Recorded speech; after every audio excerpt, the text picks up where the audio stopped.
নমস্কাৰ, মই গজেন গগৈ।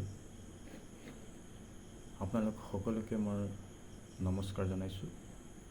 চৰাইদেউ, শিৱসাগৰ, যোৰহাট এই তিনিখন জিলাত হৈ যোৱা যি বিধ্বংসী বান, এই বানত ক্ষতিগ্ৰস্ত সকলোলৈকে মোৰ হৃদয় অন্তঃকোণৰ পৰা সহবেদনা মই জ্ঞাপন কৰিলোঁ।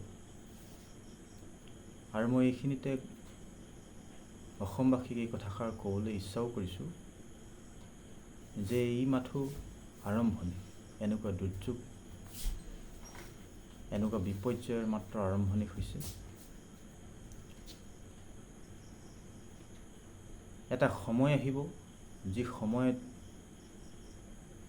নিজকে অসমীয়া বুলি কোৱা বা অসমীয়া বুলি নোকোৱা এই গোটেই বৃহত্তৰ অসমৰ জনসমাজ হয়তো নিঃশেষ হৈ যাব লাগিব।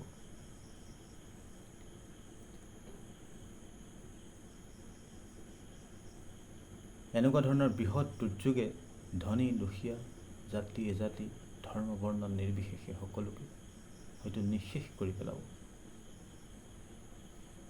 পৃথিৱীৰ চতুৰ্থ সামৰিক শক্তি, পৃথিৱীৰ তৃতীয় আৰ্থিক শক্তি, নিজকে বিশ্বগুৰু বুলি কোৱা এই নিষ্ফল কৰ্মই হয়তো আমাক হাঁহিৰ পাত্ৰ হিচাপে ইতিহাসৰ ক'ৰবাত স্থান দিব। প্ৰাকৃতিক দুৰ্যোগৰ ওচৰত মানুহে হাৰ মানিছে, মানিবও লাগিব। আজিলৈকে মানুহে প্ৰাকৃতিক দুৰ্যোগক নিয়ন্ত্ৰণ কৰিব পৰা, সাধ্য অৰ্জন কৰিব পৰা নাই। কিন্তু যোৱা যি বান হৈ গ'ল, এই বানত অকল প্ৰাকৃতিক দুৰ্যোগ বুলিয়েই এটা বৃহৎ ব্যৱস্থাই নিজৰ দাৰ সাৰিব বিচাৰিছে। আৰু এই দায়হৰাক লৈয়ে মোৰ অকণমান ক'ব লগা আছে।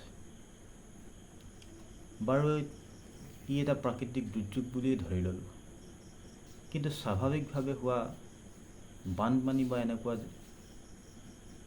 দুৰ্যোগত আমি আমাৰ যিটো ব্যৱস্থা আছে, যাক আমি দুৰ্যোগ ব্যৱস্থাপনা ব্যৱস্থা বুলি কওঁ, বিভাগ বুলি কওঁ, এই বিভাগ বা ব্যৱস্থাটোৱে আমাক কেনেকৈ সহায় কৰিছে, কেনেকৈ আমাৰ সমস্যাসমূহ সমাধান কৰিছে, আমি তাৰ ৰিজাল্ট আমি দেখি আছোঁ। আৰু তেখেতলোকে যিখিনি উত্তৰ দিয়ে, সেইখিনিক আমি কিমান বিজ্ঞানসন্মত উত্তৰ বুলি মানি ল'ব পাৰোঁ। আজিৰ এই সমাজত কোৱা হয় যে বিজ্ঞানৰ ওপৰত প্ৰতিষ্ঠিত সিদ্ধান্তই চৰকাৰে গ্ৰহণ কৰে বা সমাজৰ এটা সিদ্ধান্ত হ'ব পাৰে। কিন্তু আজি এই ব্যৱস্থাতে কোৱা কথাখিনি বা তেখেতলোকৰ সমাধানৰ সূত্ৰখিনি কিমান বিজ্ঞানসন্মত। মই পোনছাতেই ই এক অবৈজ্ঞানিক হঠকাৰী সিদ্ধান্ত বা হঠকাৰী সমাধানৰ প্ৰচেষ্টা বুলিয়ে ক'ম। স্বাভাৱিক বানপানী হ'লেও মানুহক বচাব পাৰিছেনে তেখেতলোকে? দুৰ্যোগ ব্যৱস্থাপনা বুলি কোৱা এটা বিভাগে আজিলৈকে তেখেতলোকৰ নিজৰ ৰিভিউ কৰি, তেখেতলোকৰ ৰিজাল্ট তেখেতলোকে চাই, নিজকে অতীতৰ শিক্ষাৰে শিক্ষিত কৰি ভৱিষ্যতলৈকে তেনেকুৱা দুৰ্যোগ ব্যৱস্থাপনাৰ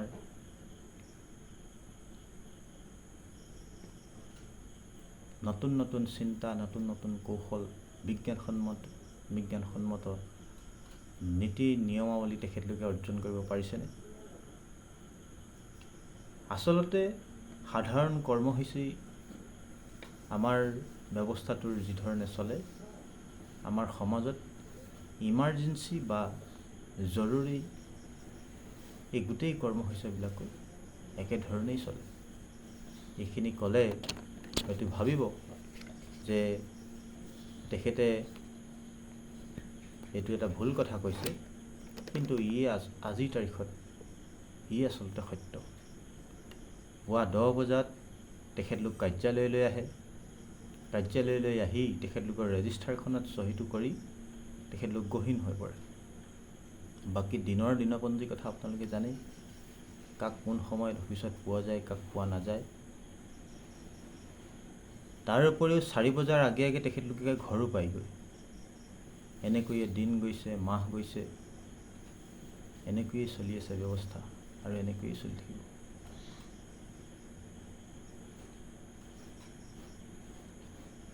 (2004) চনত হোৱা সেই বলবলাৰ সেই দুৰ্যোগৰ পৰা আমি শিক্ষা ল'লোনে? ব্যৱস্থাটোৱে শিকিলেনে কিবা এটা? আৰু যদি শিকিলেহেঁতেন, উদ্ধাৰকাৰী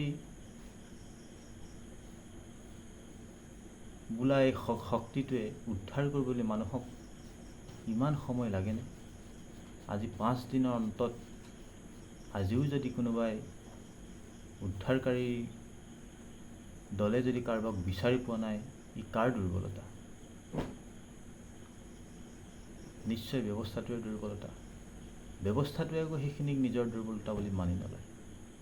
তেখেতলোকে প্ৰাকৃতিক দুৰ্যোগৰ অজুহাততেই তেখেতলোকে হাত সাৰিব বিচাৰিছে। প্ৰকৃততে এই ব্যৱস্থাটো দালাল পুঁজিৰ ওপৰত প্ৰতিষ্ঠিত ব্যৱস্থা। কৰ্মচাৰীৰ পৰা বিষয়া মন্ত্ৰীলৈকে সকলোৱে পুঁজি লাভ লোকচানৰ ওপৰতে সিদ্ধান্ত লৈ কৰ্ম কৰে। আমি ভাবিলে ভুল হ'ব যে জনসাধাৰণৰ স্বাৰ্থত, জনসাধাৰণৰ কাৰণে, জনসাধাৰণৰ দ্বাৰাই প্ৰতিষ্ঠিত গণতন্ত্ৰ। গণতন্ত্ৰৰ সংজ্ঞাটো ঠিক সেইধৰণেই আছে, কিন্তু কাৰ্যত এই ব্যৱস্থা দালাল পুঁজিৰ ওপৰত প্ৰতিষ্ঠিত, পুঁজিৰ স্বাৰ্থত কাম কৰা এটা ব্যৱস্থা। প্ৰত্যেকটো চৰকাৰী কৰ্ম বা চৰকাৰী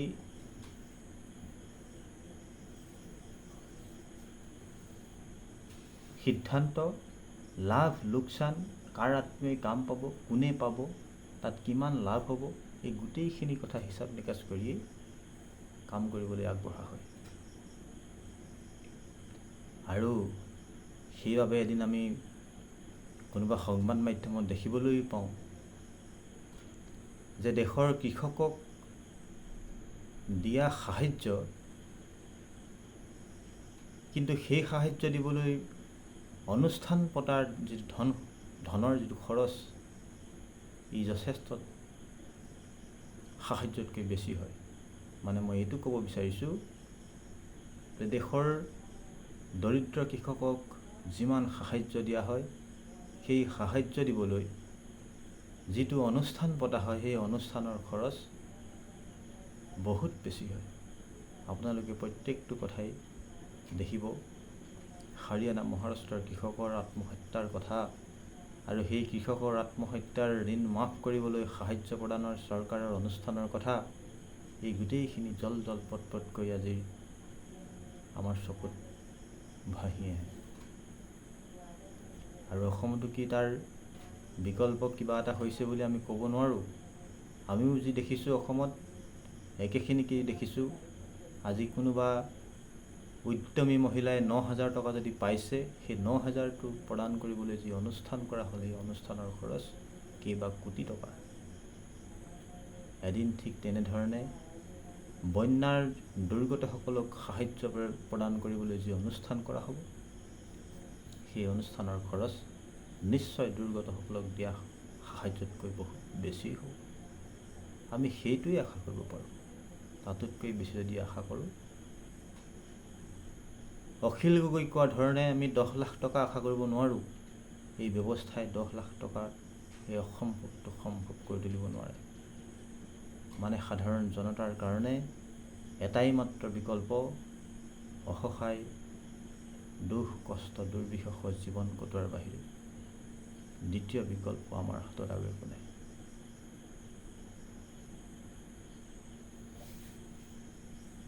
নমস্কাৰ। এইখিনিকেই মই আপোনালোকৰ আগত তুলি ধৰিলোঁ। যদি গুৰুত্বপূৰ্ণ, যদি প্ৰয়োজন বুলি ভাবে, নিশ্চয় আপোনালোকে মনোযোগ দিব আৰু মোক আগবাঢ়ি যাবলৈ সহায় কৰিব।